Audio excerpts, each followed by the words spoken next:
Chapter 4 meeting the challenges OCD को बदलने के लिए 4 बड़ी चुनौतियां।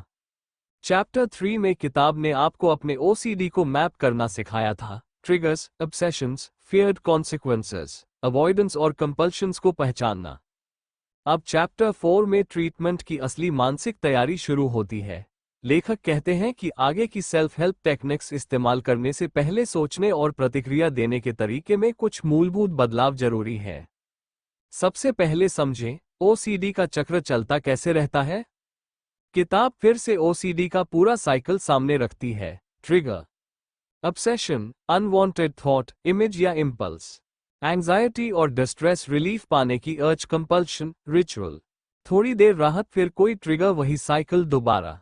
समस्या यह है कि रिचुअल से मिलने वाली राहत टेम्पररी होती है, लेकिन आपका दिमाग ये सीख लेता है कि जब मैं ये रिचुअल करता हूं तभी मुझे राहत मिलती है। इसलिए अगली बार ऑब्सेशन आते ही रिचुअल करने की अर्ज और मजबूत हो जाती है। इसलिए ट्रीटमेंट का उद्देश्य पूरे साइकिल को तोड़ना है और लेखक इसके लिए 4 चैलेंजेस देते हैं। चैलेंज 1, अपने ओसीडी को हराने के लिए दृढ़ निश्चय करो। पहली चुनौती बहुत सरल लगती है, लेकिन लेखक इसे बहुत गंभीरता से लेते हैं। आपको भीतर से यह निर्णय लेना होगा, अब मैं अपने ओसीडी के अनुसार नहीं, बल्कि अपने जीवन के अनुसार जीना चाहता हूं। लेखक कहते हैं कि आपको यह विश्वास करना होगा कि आप स्वस्थ और शांत जीवन जीने के योग्य हैं। ओसीडी ने आपका बहुत समय और ऊर्जा लिया है, लेकिन इसका अर्थ यह नहीं कि आपको हमेशा इसी तरह रहना है।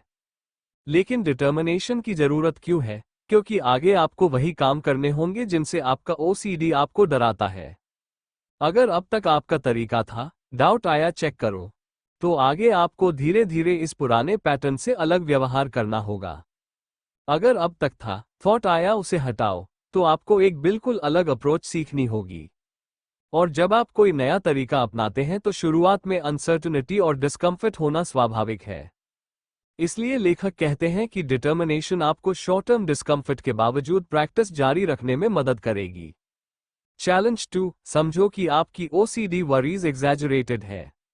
अब दूसरी चुनौती थोड़ी पैराडॉक्सिकल है। किताब कहती है कि ओसीडी एक एंजाइटी प्रॉब्लम है क्योंकि इसमें व्यक्ति ऐसी पॉसिबिलिटीज को बहुत बड़ा थ्रेट मानने लगता है जो वास्तव में उतनी रियलिस्टिक नहीं होती। उदाहरण, अगर मैंने जर्म्स को टच किया तो मैं डेडली डिजीज फैला दूंगा। अगर मेरे मन में किसी को मारने का थॉट आया तो शायद मैं सच में उसे मार दूंगा। अगर मैंने स्टोव चेक नहीं किया तो घर जल जाएगा। जब एंजाइटी बहुत ज्यादा होती है तो ये फियर्स बिल्कुल वास्तविक लग सकते हैं। इसलिए किताब आपको एक नया पर्सपेक्टिव अपनाने को कहती है। मेरी ओसीडी वाली चिंता वास्तविक खतरे को बहुत बड़ा चढ़ाकर प्रस्तुत कर रही है। लेकिन एक समस्या है, आप रैशनली जानते हुए भी कि थॉट एग्जैजरेटेड है, ऑब्सेशन के समय फिर डर सकते हैं। किताब इसे स्वीकार करती है, जब आप बहुत फ्राइटेंड होते हैं तो उस मोमेंट में रैशनल थिंकिंग करना मुश्किल हो सकता है। इसलिए गोल यह नहीं कि मैं हर ऑब्सेशन के समय 100% कन्विंस्ड रहूं कि डर झूठा है, बल्कि धीरे धीरे इतना पर्सपेक्टिव विकसित करना है कि मुझे पता है ओसीडी अभी मुझे थ्रेट की तरह ये चीज दिखा रहा है, और फिर आप पुराने रिचुअल की तरफ तुरंत न जाएं। चैलेंज 3, यह मानना कि रिचुअल ही डिस्ट्रेस कम करने का एकमात्र रास्ता नहीं है। ये बहुत महत्वपूर्ण है। ओसीडी व्यक्ति को अक्सर लगता है ग्रेटर दैन, अगर मैंने रिचुअल नहीं किया तो यह एंजाइटी खत्म ही नहीं होगी। इस बिलीफ के कारण रिचुअल जारी रहता है, क्योंकि व्यक्ति सोचता है कम से कम रिचुअल करने से मुझे थोड़ी राहत तो मिलती है। किताब आपको इसी बिलीफ को चैलेंज करने के लिए कहती है। आपको एक्सपेरिमेंट करना होगा, क्या कोई दूसरा रास्ता भी हो सकता है? यानी एंजाइटी रिचुअल के बजाय एंजाइटी कुछ न करना, नया रिस्पॉन्स। आज तक रिचुअल ने आपको टेम्पररी रिलीफ दिया है, इसलिए उसे छोड़ना शुरू में डरावना लगेगा। इसलिए यहां भी करेज की जरूरत है। चैलेंज 4, ऑब्सेशंस को रेजिस्ट करने के बजाय एक्सेप्ट करना। यही चैप्टर की सबसे महत्वपूर्ण और सबसे कठिन चुनौती है, और यही किताब एक पैराडॉक्स देती है। पहले चैलेंज में कहा, ओसीडी को हराने का डिटर्मिनेशन रखो। दूसरे में, अपनी ओसीडी वरीज को इर्रेशनल, एग्जैजरेटेड समझो। अब तीसरे चौथे में कहा जा रहा है, अपने ऑब्सेशन को एक्सेप्ट करो। पहली नज़र में यह विरोधाभास लगता है। अगर मुझे ऑब्सेशन खत्म करना है तो उसे एक्सेप्ट क्यों करूं? लेखक कहते हैं यही पैराडॉक्सिकल शिफ्ट ट्रीटमेंट की कुंजी है। एक्सेप्ट का मतलब क्या है? यहां एक्सेप्टेंस का अर्थ यह नहीं है कि आप थॉट को सच मान लें, बल्कि दो बातें एक साथ रखनी है। 1. थॉट का कंटेंट एग्जैजरेटेड, इरैशनल है। और 2. फिर भी मेरे मन में ये थॉट आया है, इसे स्वीकार करो। उदाहरण, ये थॉट बेवकूफी, इरैशनल है, लेकिन अभी मेरे मन में आया है और मैं इसे आने की अनुमति देता हूं। यानी थॉट को स्वीकार करना, थॉट को सच मानना। यही इस चैप्टर का सबसे महत्वपूर्ण डिस्टिंक्शन है। थॉट से लड़ना उसे मजबूत कर सकता है। किताब फिर चैप्टर 1 की एक बात को दोहराती है। थॉट सप्रेशन अक्सर थॉट को और परसिस्टेंट बना सकती है। जितना आप कहते हैं ग्रेटर दैन ये थॉट नहीं आना चाहिए, उतना ही दिमाग उसे मॉनिटर करता रहता है। क्या थॉट अभी गया? क्या वापस आया? मैं अभी भी सोच रहा हूं। और इस मॉनिटरिंग से थॉट और प्रोमिनेंट हो सकता है। लेखक इसे आग के उदाहरण से समझाते हैं। थॉट से लड़ना इक्वल्स आग को फ्यूल देना। जब आप डरना और लड़ना कम करते हैं तो ऑब्सेशन की पकड़ धीरे धीरे कमजोर हो सकती है। तो नया रिस्पॉन्स क्या होगा? पुराना रिस्पॉन्स? ग्रेटर दैन नहीं, ये थॉट नहीं आना चाहिए, इसे तुरंत हटाना है। नया रिस्पॉन्स ग्रेटर दैन ठीक है, ये थॉट अभी मेरे मन में है और फिर मुझे इसे सॉल्व नहीं करना है, मुझे इसे प्रूव डिसप्रूव नहीं करना है, मुझे इससे लड़ना नहीं है। किताब का मूल एटीट्यूड है it's okay to have that thought, यानी अभी यह थॉट आ रहा है, ठीक है। यहां एक बहुत महत्वपूर्ण बदलाव होता है। लेखक कहते हैं कि जब आप ऑब्सेशन को स्वीकार करते हैं तो आप उसे हटाने के लिए स्ट्रगल नहीं कर रहे होते।